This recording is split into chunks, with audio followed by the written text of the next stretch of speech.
नजर लागू नये म्हणून आपण काळा टिका लावतो ना, म्हणून. तसंच आहे ना, आपल्या घरात काही शुभ कार्य असलं ना की असं काहीतरी करतात, असं मी ऐकलंय. म्हणजे विघ्न टळतात ना, म्हणून केलं, बाकी काही नाही. गंमत केली.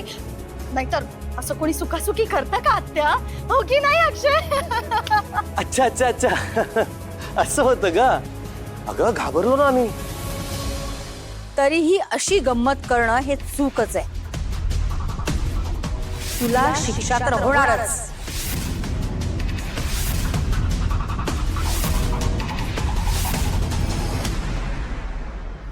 आता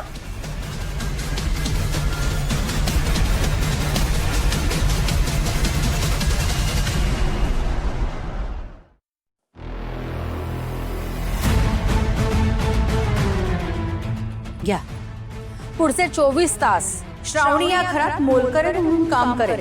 काय? आत्या, आणि पडेल ती कामं करेल. आत्ता मी फक्त गंमत केली ना.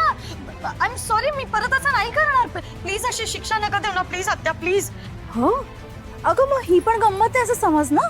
आत्या, बाबा बाबा बाबा बाबा, तुम्ही आत्यांना समजवा ना, प्लीज प्लीज. माझं चुकलं बाबा, मी परत असं नाही करणार. आय एम सॉरी ना, आय एम सॉरी बाबा. ताईने निर्णय घेतलाय ना, आणि मला तो योग्य वाटतोय, त्यामुळे त्यात हस्तक्षेप मी करणार नाही. आराध्याच्या वतीने तर मीच हो म्हणतो. उलट मला तर वाटतं की ही शिक्षा कमी आहे. भाऊजी, त्यामुळे आता काही सांगितलंस ना तरी शिक्षा वाढेल. श्रेयस काय झालं सगळ्यांना, आणि मुख्य करून श्रेयसला ही शिक्षा योग्य वाटते म्हणजे विषय संपला.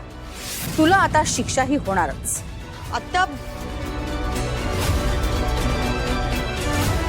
चला, हा घे झाडू आणि माझी खोली झाडून काढ. आत्या प्लीज ऐकून घ्या ना माझं, प्लीज. आत्या प्लीज, आय एम सॉरी. आता गेली नाहीस ना तर आणखीन शिक्षा वाढेल.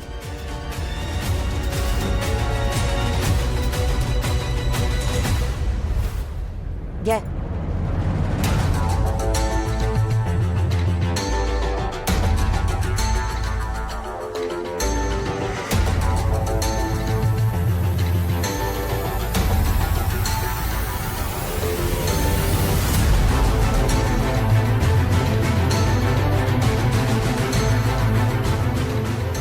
आणि तू रे, तूही ह्याच्यात सामील होतास ना.